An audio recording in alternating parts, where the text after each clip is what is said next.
দেখেন ভাই, দেখেন কিভাবে একটা অপারেটর দক্ষতা সহকারে 1 মিনিটে 4 পিস বডি কাঁচা করে বের করতে হয়। তাদের কি না কষ্ট হয় দেখছেন। গার্মেন্টসের চাকরি ভাই, সবাই তো বাইরে থেকে বলেন সহজ, ভিতরে আইলে বোঝা যায় কীরকম গার্মেন্টসের চাকরি। ভাই বিশ্বাস করতে পারবেন না, যদি গার্মেন্টসে কেউ আয়া দেখেন বাস্তবে, তাইলে বিশ্বাস করবেন গার্মেন্টস কি।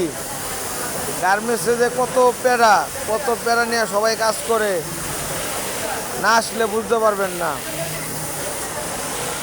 একটা অপারেটর ঘন্টা শেষে তার প্রোডাকশন কোয়ালিটি দুইটাই ঠিক রেখে কাজ করতে হয়।